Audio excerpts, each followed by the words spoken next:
एक बहुत बड़े आलिम फाजिल यूट्यूब की दुनिया में है, जो बहुत बड़े यूट्यूब के टीचर हैं। देखिए ये वीडियो, इनका नाम है खान सर। आपको अगर कुछ कमी लगे इस वीडियो में तो आप सोचिएगा, वरना मैं बताता हूं कि ये क्या क्या बोल रहे हैं। देखिए पहले ये वीडियो। मुसलमानों की भाषा अरबी है। उर्दू मुसलमानों की भाषा नहीं है, उर्दू हिंदुस्तान की भाषा है। दुनिया में केवल भारत एक ऐसा देश है जहां उर्दू बोली जाती है। बाकी जो अरब वाले देश है ना, वहां भी उर्दू नहीं बोली जाती, वहां क्या बोली जाती है? अरबी। हुआ क्या कि भारत में हिंदी डोमिनेंस ज्यादा था, और मुगल जो है सो वो पर्शियन भाषा बोलते थे, सब फारसी। वो कौन भाषा बोलते हैं? फारसी। तो फारसी और हिंदी इन्हीं का मिक्स करके क्या आ गया? उर्दू। तो देखा आपने ये वीडियो। चलिए अब मैं बताता हूं कि इसमें कमियां क्या हैं। तो आपने पहली बात ये कही कि मुसलमानों की भाषा अरबी है, अरबिक मुसलमानों की भाषा है। तो मैं आपको बता दूं कि किसी भी धर्म की कोई भाषा नहीं होती। जिस देश में जो रहता है उस देश की वो भाषा है।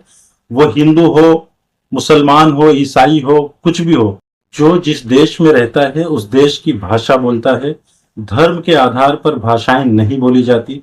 खान सर, आप पहले ये क्लियर कर लीजिए अपने माइंड में कि धर्म के आधार पर भाषाएं नहीं बनती, देश के आधार पर भाषाएं बनती है, या राज्यों के आधार पर भाषाएं बनती हैं। जो जिस देश में रहता है उस देश की भाषा बोलता है, वो किसी भी धर्म का हो।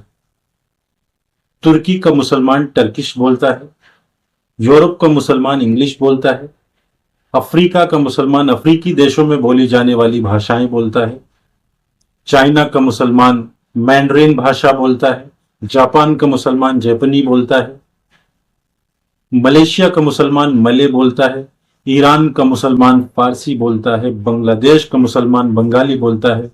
आप बताइए कि अलग अलग देशों में रहने वाले मुसलमान अलग अलग भाषा बोल रहे हैं, तो इसमें सब अरबिक क्यों नहीं बोल रहे हैं? अल्जीरिया का मुसलमान तमाजिग बोलता है, और भारत का मुसलमान सिर्फ हिंदी नहीं बोलता। भारत में अलग अलग राज्य हैं, हर राज्य का मुसलमान अलग अलग भाषाएं बोलता है। महाराष्ट्र का मुसलमान मराठी बोलता है, केरला का मुसलमान मलयालम बोलता है, आंध्रा का मुसलमान तेलुगु बोलता है, हरियाणा का मुसलमान हरियाणवी बोलता है, पंजाब का मुसलमान पंजाबी बोलता है, उत्तर भारत के मुसलमान हिंदी बोलते हैं या क्षेत्रीय भाषाएं बोलते हैं। तो अरबिक कहाँ है? हर प्रदेश का मुसलमान इंडिया में अलग अलग भाषाएं बोल रहा है, तो मुसलमानों की भाषा अरबिक है, ये गलत है। आप गलत कह रहे हैं कि मुसलमानों की भाषा अरबिक है। और जनाबे आला, आप भी मुसलमान हैं, क्या आप अरबिक बोलते हैं या समझते हैं अरबिक? बताइए जरा। नहीं, बताइए आप अरबिक बोलते हैं या समझते हैं? और दूसरी बात आपने ये कही कि भारत में ही उर्दू बोली जाती है। दुनिया में केवल भारत एक ऐसा देश है जहां उर्दू बोली जाती है। अरे महाराज, जरा अपनी नजरें इधर उधर फेरिए, पड़ोसी मुल्कों में देखिए। भारत के अलावा पाकिस्तान और बांग्लादेश में उर्दू बोली जाती है। भारत के अलावा पाकिस्तान और बांग्लादेश में उर्दू बोली जाती है। पाकिस्तान की तो ऑफिशियल लैंग्वेज ही उर्दू है। महाराज, जरा नजर इनायत कीजिए, पढ़ा कीजिए, आप नॉलेज बढ़ाइए। आपको हर टॉपिक पे बोलना होता है, और हर टॉपिक पे आप कुछ ना कुछ गलतियां या गलत बातें बोल ही देते हैं जो आपको पता नहीं होती। जो चीजें पता नहीं है उसको पता कीजिए, फिर बोलिए, ठीक है? और हुजूर आला ने तीसरी बात ये फरमाई कि उर्दू फारसी और हिंदी को मिक्स करके बनाएगी। तो फारसी और हिंदी इन्हीं का मिक्स करके क्या आ गया? उर्दू। यहां भी आपका ज्ञान चचा थोड़ा कम निकला। उर्दू जो बनाई गई वो अरबिक, फारसी, तुर्की और हिंदी को मिलाकर बनाई गई। हिंदी जैसी भाषाओं को मिलाकर बनाई गई। मुगल जो है सो वो पर्शियन भाषा बोलते थे, सब फारसी। मुगलों की भाषा फारसी है, ये कहना गलत है।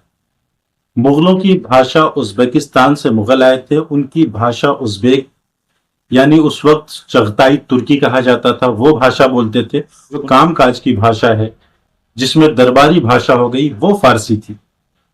तो मोहतरम जनाब, आपसे दरख्वास्त है कि आप जब भी वीडियो बनाएं, खान सर थोड़ा पढ़ लिख लिया कीजिए। अगर आपको लगे कि मैंने सही बातें की तो मेरे चैनल को सब्सक्राइब भी कर लें और शेयर भी करें, खान सर तक पहुंचा दें तो बड़ी मेहरबानी होगी। शुक्रिया।